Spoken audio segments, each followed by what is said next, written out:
12월 18일입니다. 너희는 멸망하지 않는다 라는 제목으로 말라기 2장 17절에서 3장 12절까지 말씀 읽습니다.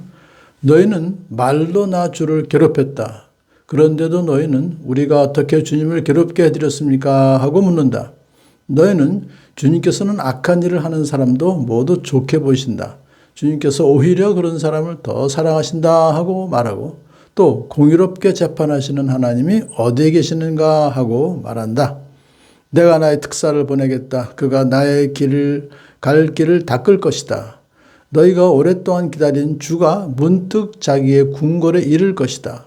너희가 오랫동안 기다린 그 언약의 특사가 이를 것이다. 나 만군의 주가 말한다. 그러나 그가 이르는 날에 누가 견디어내며 그가 나타나는 때에 누가 살아남겠느냐? 그는 금과 은을 연단하는 불과 같을 것이며 표백하는 재물과 같을 것이다. 그는 은을 정련하여 깨끗하게 하는 정련공처럼 자리를 잡고 앉아서 레위 자손을 깨끗하게 하실 것이다. 금속 정련공이 은과 금을 정련하듯이 그가 그들을 깨끗하게 하면 그 레위 자손이 나 주에게 올바른 제물을 드리게 될 것이다. 유다와 예루살렘의 제물이 옛날처럼 지난날처럼 나 주를 기쁘게 할 것이다. 내가 너희를 심판하러 가겠다. 점치는 자와 간음하는 자와 거짓으로 증언하는 자와 일꾼의 품삯을 떼어먹는 자와 과부와 고아를 억압하고 나그네를 학대하는 자와 나를 경외하지 않는 자들의 잘못을 증언하는 증인으로 기꺼이 나서겠다. 나 만군의 주가 말한다. 나 주는 변하지 않는다. 그러므로 너 야곱의 자손아 너희는 멸망하지 않는다. 너희 조상 때로부터 너희는 내 규례를 떠나서 지키지 않았다. 이제 너희는 나에게로 돌아오너라. 나도 너희에게로 돌아가겠다. 나 만군의 주가 말한다. 그러나 너희는 돌아가려면 우리가 무엇을 해야 합니까? 하고 묻는구나. 사람이 하나님의 것을 훔치면 되겠느냐? 그런데도 너희는 나의 것을 훔치고서도 우리가 주님의 무엇을 훔쳤습니까? 하고 되묻는구나. 11조와 헌물이 바로 그것이 아니냐. 너희 온 백성이 나의 것을 훔치니 너희 모두가 저주를 받는다. 너희는 온전한 11조를 창고에 들여놓아 내 집에 먹을 거리가 넉넉하게 하여라. 이렇게 바치는 일로 나를 시험하여 내가 하늘문을 열고서 너희가 쌓을 것이 없도록 복을 붓지 않나 보아라. 나 만군의 주가 말한 말이다. 나는 너희 땅의 소산물을 해로운 벌레가 먹어 없애지 못하게 하며 너희 포도밭의 열매가 채 익기 전에 떨어지지 않게 하겠다. 나 만군의 주가 말한다. 너희 땅이 이처럼 비옥하여짐으로 모든 민족이 너희를 복되다 하고 할 것이다. 나 만군의 주가 말한다. 오늘 본문에서 이제 계속해서 제사장들에 대한 또 일반 백성들의 죄가 무엇인지를 이렇게 지적하셨죠. 오늘은 너희는 말로 나 주를 괴롭혔다. 그렇게 이제 하나님께서 참 어떻게 말을 했느냐. 이건 자기 비아냥거리는 거죠. 우리가 어떻게 주님을 괴롭게 해드렸습니까? 말로 한다고 하시니까. 그랬더니 너희는 주께서는 악한 일을 하는 사람도 모두 좋게 보신다. 말이 안 되잖아요. 참 회개하라고 그러시는 하나님이신데 오히려 그런 사람을 더 사랑하신다 하고 말하고 또 공의롭게 재판하시는 하나님이 어디에 계시는가 하고 말한다. 그러니까 하나님은 공의롭지 못하시다. 이렇게 지금 그들이 말한다는 거예요. 그래서 이제 하나님께서 내가 나의 특사를 보내겠다라고 하셨죠. 이건 이제 신약 시대의 세례 요한을 여기서 말하고 있습니다. 그가 나의 길을 닦을 것이다. 하나님의 길을 닦을 것이다. 예수님의 길을 닦을 것이다. 그렇죠? 너희가 오랫동안 기다린 주가 문득 자기 궁궐에 이를 것이다. 그래서 여기서 주는 메시아 예수님을 우리가 말한다고 볼 수 있죠. 너희가 오랫동안 기다린 메시아, 그 언약의 특사가 이를 것이다. 메시아를 언약의 특사라고 그렇게 표현을 했네요.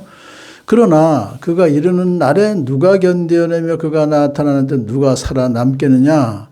예수님은 우리 온 백성을 구원하시기 위해서 오시는 분인데 여기서는 오히려 그가 오시면은 누가 살아남겠느냐, 누가 견뎌내겠느냐 하면서 그는 금과 은을 연단하는 불과 같을 것이며 표백하는 재물과 같을 것이다. 예수님이 오셔서 누구한테 그럼 그렇게 하시죠? 바로 레위 자손이에요. 그 당시에 종교 지도자들, 바리새인들, 사두개인들, 율법학자들 그들을 향해서 지금 하나님께서 예수님께서 오셔서 이제 독사의 자식들아 그러시잖아요. 회개하라. 이제 그들을 향해서 은을 정련하되 깨끗하게 하는 정련공처럼 자리를 잡고 앉아서 레위 자손을 깨끗하게 하실 것이다. 그들을 깨끗하게 하면 그 다음에 이제 레위 자손이 하나님께 올바른 제물을 드리고 옛날처럼 지난날처럼 주님을 기쁘게 하는 그런 종교 지도자가 될 것이다. 그렇게 지금 선포하고 있습니다. 그 다음에는 내가 너희를 심판하러 가겠다 하면서 일반 백성들이 악한 간암하는 자, 점치는 자, 거짓 증언하는 자 등등 하나님을 경외하지 않는 자들의 잘못을 증언하는 증인으로 나서서 또 하나님께서 이제 또 심판하시겠다. 자, 그런 말씀을 통해 예수님께서 말씀을 통해서 이제 이런 일을 하셨어요. 오셔서.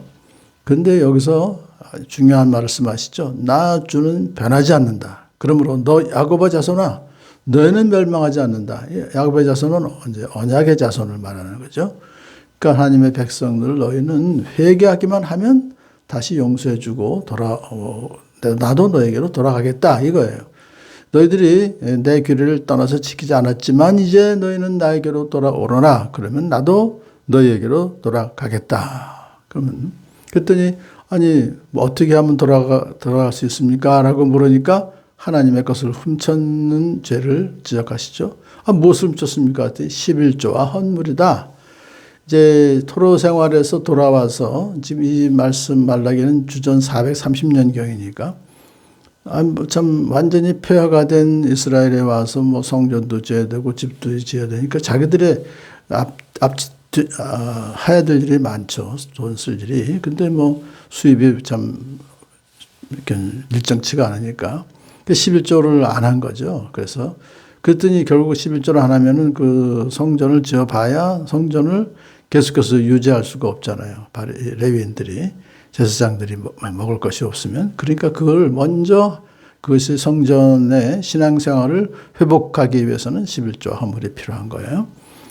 오늘날도 마찬가지로 전적으로 하나님을 경외하면서 이제 교회를 봉사하는 그런 목회자들을 더 섬기는 것은 바로 그런 일이죠. 11조로. 그래서 너희는 온전한 11조를 창고에 들여놓아서 내 집에 먹을 것이 넉넉하게 하여라 하는 것은 하나님께 예배드리는 제사하는 그것을 넉넉하게 할 수 있도록 해라. 그렇게 해서 하나님께 참 올바로 예배를 드리게 되면은 결국 엄청난 복이 임할 것이다. 공동체가 회복되고 하나님께서 하늘문을 열고서 너희가 쌓을 것이 없도록 복을 부어 주실 것이다. 농사 짓는 그 시대이기 때문에 너희 땅이 비옥하게 될 것이다. 농사 짓는 대로 잘 추수를 하게 될 것이다. 하나님께서 지켜주시기 때문에 그런 뜻을 여기서 모든 민족이 너희를 복되다고 할 것이다 하면서 회복을 이스라엘 유대 공동체를 회복을 지금 약속하시는 거죠. 그러니까 하나님은 야곱의 자손아 하는 너희는 멸망하지 않는다라고 좀 아주 선포를 하셨어요. 오늘도 마찬가지입니다. 우리가 정말 하나님이 11조는 특히 모든 소유가 하나님의 것이고 하나님이 모든 필요를 채워주신다는 믿음의 고백이기 때문에 그렇게 참 하나님께 돌아오면 회개하고 돌아올 때 우리를 책임져 주시는 하나님을 찬양하며 주님을 기쁘시게 하는 그런 삶을 살아가는 저와 여러분들을 축복합니다.